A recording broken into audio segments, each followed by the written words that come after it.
weekly show at Binghamton University. My name's Keith Shapiro. We got a great show for you this week. English professor Ryan Vaughn will be joining us later. The highest thing that happened to Binghamton University since Mountain View was built. Reminding students that if they want better dorms, they better be prepared to hike up a fucking mountain. I wonder what we'll talk about. First, however, it finally happened. We finally have clips, just like The Daily Show. Let's see what we got. You're watching BTV News. For our first story tonight, we explore a new app that's been taking campus by storm. The app, called Yik Yak, is a popular social outlet for students here at BU. I'm sorry, I dozed off there for a sec. Wow, they read slowly. I mean, I guess when you're not really reporting any real news and just introducing segments, you don't really have to be that excitable. Let's see some of the people they interviewed for that Yik Yak segment. An anonymous Twitter, pretty much. It's an app where people can anonymously post things about their school, and no one knows if they're posting, who is posting.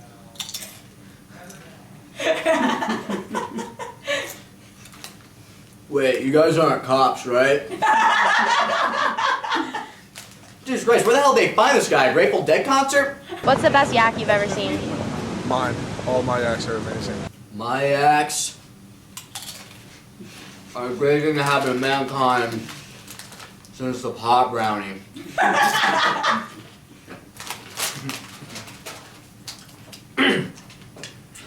So moving on to our top story. Academic advising at Harper College. It appears that the advising center in Harper has been incredibly overwhelmed since 4 of its 8 advisors left. 3 of whom to get better jobs.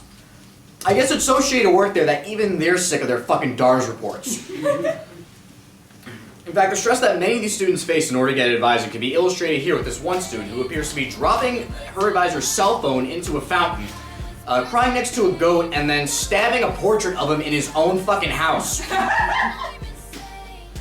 But by the way, when we were looking for clips of stress-induced psychosis, we decided to go with anything by Taylor Swift. Well, let me give you some numbers regarding how much of an issue this is.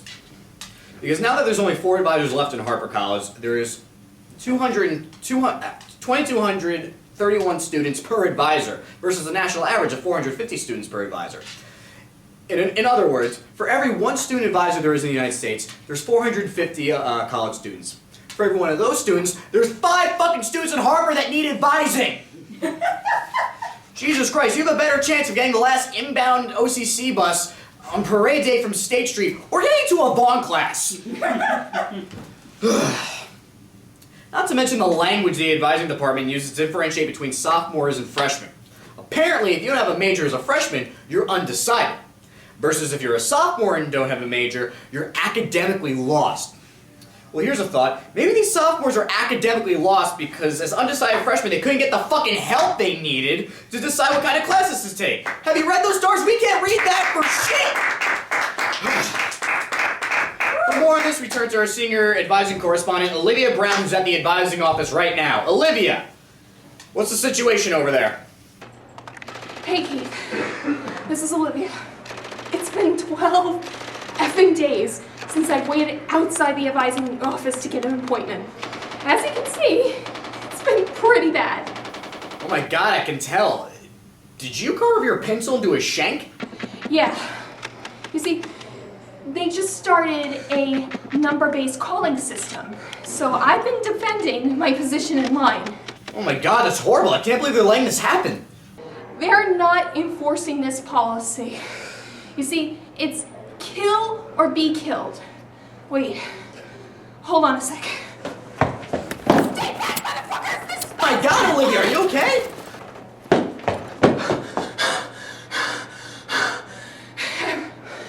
Everything's fine. Everything's fine. They're just calling the next number, and once again, I'm defending my position. Now serving number 5016. May the odds be ever in your favor. That's me! Hold on a second. Get out of my way! Olivia Brown, everybody. We'll be right back. Come on, man. This will really help our club out. And you get a discounted community for a year. Weren't you gonna get one anyway? I don't know, dude. I'm not even sure what a community even is. Is $20 really worth it? This guy. Is it worth it?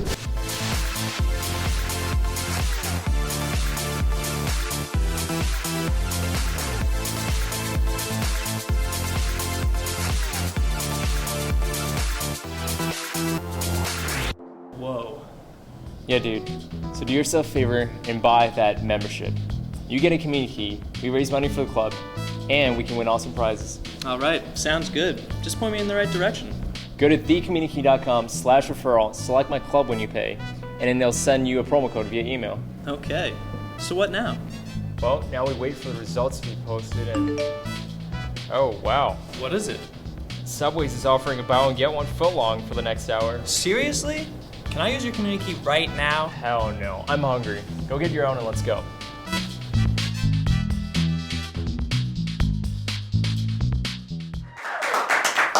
Hey everybody, welcome back to the show. So for our last episode, we asked Pipe Dream to come by and give us a review and help us gain some recognition on campus. Give an opinion. They came by and took some pictures, which, as you can see here, made it. They put their E over our guest John Allen's face. Sorry, John. But when we read the article itself, they didn't really review us so much as point out the fact that we here at the Weekly Show at Binghamton University are in fact a weekly show here at Binghamton University. And I was really upset about this. They didn't really take a stand on it. They didn't really say anything good, or, praise us, say we're funny, or give anything about our delivery, or say that I'm not funny and this is the worst thing that happened to BTV ever. In which case we could poke fun at that, because basically what we do is make fun of Pipe Dream articles. So, their indifference has inspired us to make our new segment, Laying Pipe, a closer look at your university newspaper. Of course, it's brought to you by Sodexo. Sodexo. See? Booze isn't the only thing making your students sick. So anyway, Pipe Dream started out in the 1970s as SUNY Binghamton's first pornographic-based publication. Of course, back then it was known as Laying Pipe. However, it was stigmatized by administrators and became the carefully stacked newsprint that most of you choose to ignore today. The publication consists of articles, made up of a headline, which are titles that are used in the news industry. Below those headlines are words that tend to make up sentences that make up articles, which are these things that writers do to portray stuff that happened. As you can see, the midsection of Pipe Dream contains Weekend Warriors, which is where photographers end up going to the bars and taking pictures of students, ensuring that they never find employment after college. After that, you have headlines and editorials, where the writers of Pipe Dream write about things you generally don't care about, such as the religious origins of Halloween, or a tree grows in Binghamton. Then finally, there's the sports section, where we get to read about all the Bearcats' losses throughout the week. And there you have it, your university newspaper. Is it journalism? No. Or maybe it is, who cares? The point is, you look hard enough, you can find one of these on the bathroom floor. Or you can go to beanpipedream.com and read it there. This has been Laying Pipe. We'll be right back. Silence. A camera close-up of the man's face. Cut to his father's face, then both at the same time. Suddenly, the camera zooms out, slowly. The tension is palpable. This is the wave of conflict, the oncoming crash. It's inevitable. No words are spoken. Dead silence. The two stare at each other, deeply, emotionally, affectionately. Then the father breaks. He shuts his eyes. One tear strolls down his face. Then, all of a sudden, the timer runs out. Total apocalypse. Camera zooms, swings from a huge crane to reveal the father at the edge of a cliff. The son falls. The father misses. He's not fast enough to catch him. He's just not fast enough. It's awesome. It's revolutionary, man. I can't even begin to describe, but I can't. You know what the problem is? I can't describe because I don't have any actors. I just can't find actors. Where the hell am I supposed to find a damn actor? Cut! I like your pitch. I think I can help. Walk with me. You coming? Look, it's quite simple. You have a short film idea and you need some actors, maybe some crew. You need talent, passion, tears. There's thousands of kids in this school, and you don't want to get stuck with this. You left us, Dad. You said nothing. And you just left.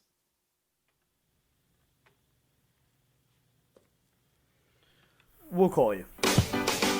Everyone wants to act these days, but you want that Oscar-worthy performance. Where do you find those actors? How do you even start? Imagine an interactive website run by students that connects you with training actors eager to fill those roles. That's where Binghamton Film Initiative comes into play. Bridges the gap between theater and cinema. We'll even help you find a full production staff, so you stay organized and something like this doesn't happen. Action! And we're swimming! No, we're not swimming! We're not pushing! And whoa! No! Oh, and splash! No! Still don't believe me? Listen to these students. I'm not gonna lie, I want to make it to the big screen someday, but you gotta start somewhere. I'm ready for any role I can get. Boy, girl, romantic comedy, World War V. I need actors who can make that happen. I need a director of photography and a lighting crew that'll turn my sci-fi epic into Star Wars 8. Meryl Streep, Anne Hathaway, Viola Davis, and me. I want to be that strong female lead. You want to make a zombie thriller set in Russia. You want to make a silent film about a bisexual superhero. You want to film a guy staring at a tree for 6 hours. Fine. You can start any project you want. Whatever your vision is, BFI will help you make it happen. All you have to do is say action.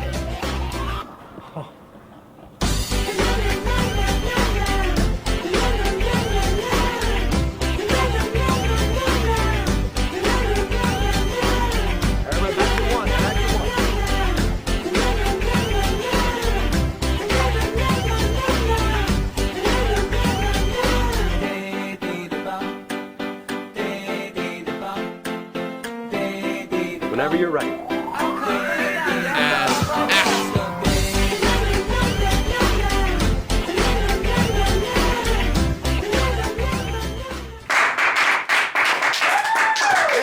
Welcome back to the show. My guest tonight, he is an English professor here at Binghamton University and star and host of Pizza with Vaughn. Please welcome to the show, Ryan Vaughn. Hey, 6 people. Woo. Yeah. This is more audience than I get. Oh. These are all our writers. They count. So my first question, who do I have to kill to get into one of your classes? Because it's always the first thing to go, or people pay like almost like $200 just for like a spot in one of your classes. Like, what is it? Is it the material you teach? Do you just give out A's, or is it just people are just having sex the entire time? Like, just everyone gets laid if you take a Vaughn class. That would generally deter people from going. I think, if there was that much sex going on. It's not an easy A. Everyone thinks it's an easy A, but in my opinion, every course is an easy A if you go to it and you do the work. Yes. That depends. Generally speaking. I mean, I'm a math major, so no. Then again, there's no such thing as an easy A in math, at least at Binghamton. But to be truthful, I think the reason is, A, the content is interesting to most 20-something people in the universe. Humor, television, film, stand-up comedy, animation, video games. Like, who's not interested in that in the college-age demographic? Right. That's the first thing. The second thing is, I am charismatic as hell. I can tell. No, I say that tongue-in-cheek. Like, I care about the students. I care about their progress. I care that they're learning, and that, I think, breeds interest. You see, that's the thing, because I find that incredibly rare from a professor, at least in a college standpoint, because college is not the same thing as, grade school, obviously, but college is academia, whereas something like grade school is education, and there's definitely a difference, whereas education, you're being taught, it's about the aspect of making sure other people learn, versus academia, where it's just more of personal accomplishment and like how much you can learn, not so much how you can help others. And I find that in a lot of areas, people tend to suffer, students at least, because they end up getting professors who are not engaged with their students. They do their own thing, and they just have to teach because that's how they keep their tenure. The primary reason for a lot of teachers being here is research, for the most part. Right. So what they're doing in the lab or what they're doing, whatever book they're writing, that's their primary focus. So who loses in that equation? You. Right. There's no, to be a high school teacher or an elementary school teacher, you have to go through an entire teaching curriculum, and you have to student teach, and you have to go through this whole vetting process before they release you on the children. You don't have to go through that to teach at this level. Right. It's like, are you the smartest person concerning the one thing that you've been studying for 20 years? Yes. Oh, great. Come and stand in front of these 240 kids and try to tell them, try to relay to them this information. A lot of really smart people are really shitty teachers. Right. I've found that. If any of my professors are watching this, I love you. That again is my strength. I am not very smart, but I am very good with people. Right. I mean, what made you want to teach at the college level, if that's the case? Because I feel like, despite the fact that it might be that you enjoy the work you do, you are surrounded by many of these people. I mean, I found that people that gear more towards English than humanities tend to be more geared towards the teaching aspect. Yeah. I find I get more out of the classes I took. I had a class with John Weaver, I have a class with Gina Glassman right now, and I enjoyed them thoroughly, more than the classes I'm taking for my major. Sure. So I guess why did you want to go into college if that's the sort of atmosphere that you're... Because I didn't want to teach high school. Does that make sense? I knew how much of a dick I was in high school. I was like, I don't want to stand in front of me to achieve anything. I actually, for a year and a half, I was studying to be a kindergarten teacher. Really? Because I thought, you roll out the Play-Doh and you look like the scariest kindergarten teacher on the face of the earth. Listen, children need strong male role models. Okay? At least that was what I was told when I was like your age. So I thought, you just roll the Play-Doh out and you write some letters on the board and you make up a story about a kangaroo or something, right? That's easy. I could do that. But then it was all this like, you got to take child psychology. I'm like, it's hard. I don't want to do that. So I went from kindergartners to 20-year-olds, and you could argue that there's not much difference between in the teaching approach. The teaching approach. I was going to say, I rolled the Play-Doh out. You'll find a lot of differences between. Actually, maybe not. They both like to poop and take naps, so I guess. Right? In this case, the Play-Doh is Always Sunny in Philadelphia, or some such thing. No, you know what? I do think if you could actually find kids, 20-year-olds. I know I am one of them. If you roll out some Play-Doh during class, I will lose my shit. Yeah, sure. I prefer that you not do it in my general vicinity. But. No, but so what are you teaching this semester? I saw Vaughn didn't even look at the class titles. This current semester? The coming semester. In the spring? Shoot, I don't even know. Animated sitcoms is one. Humor Across the Media, which is kind of a survey of like all my courses in one. And humorous writing. Those are the three.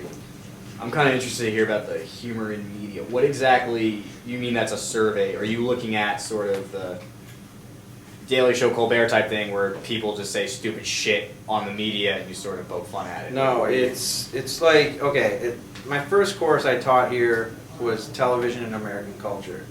Okay, which is basically looking at culture and discourse through sitcoms.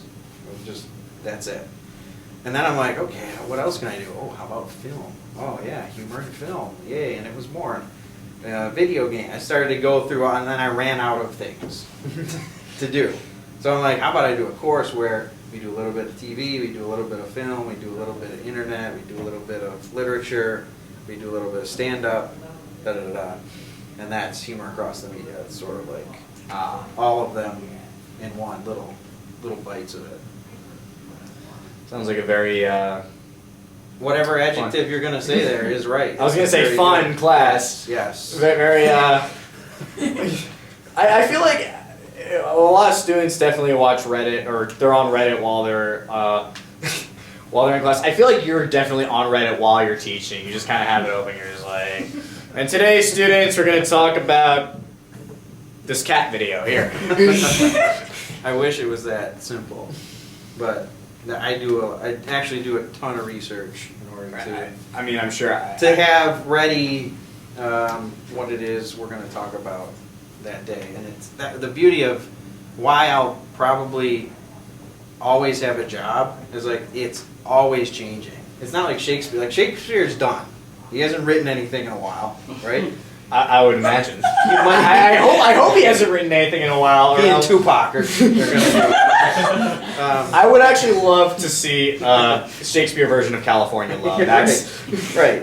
But it's stale. It's stagnant. Like you can do. Oh well, they made this like Romeo and Juliet with Leo. Like yeah, you can study that, but it's not changing. TV is always new shows. There's always new content, and the internet, obviously, film.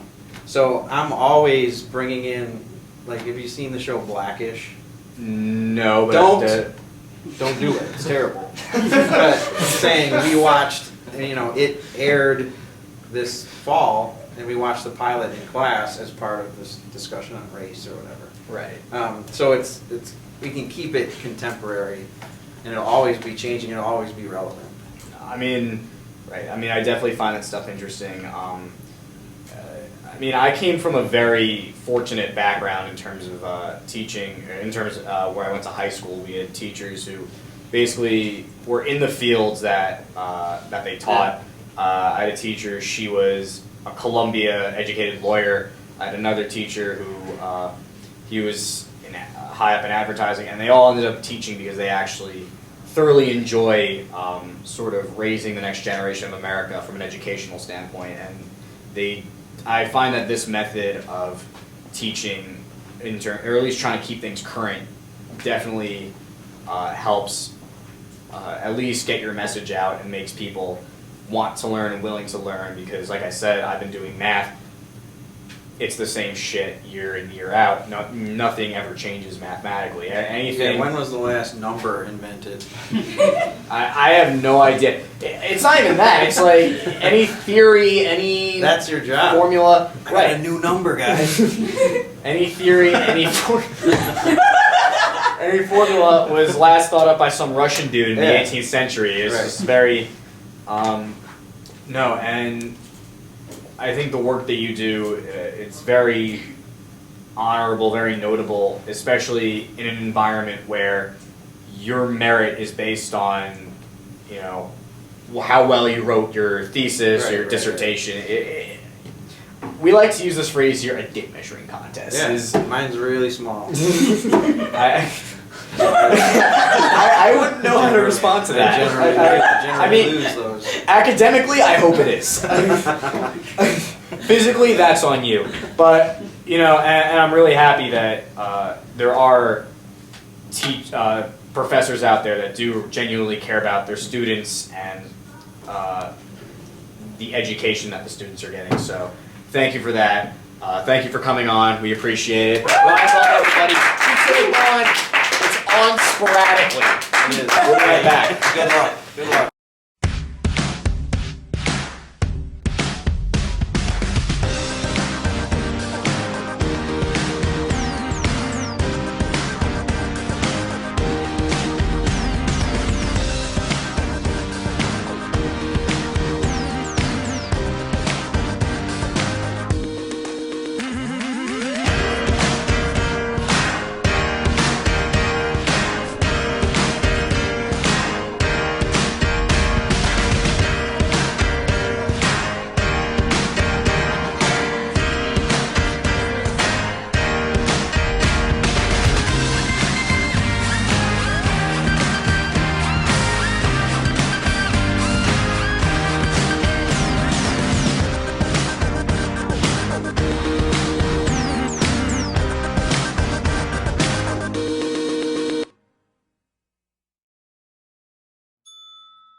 All right, everybody, that's our show. Before we go, we just want to say have a happy Thanksgiving.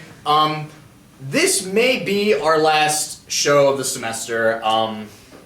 Unfortunately, the writing does take a while.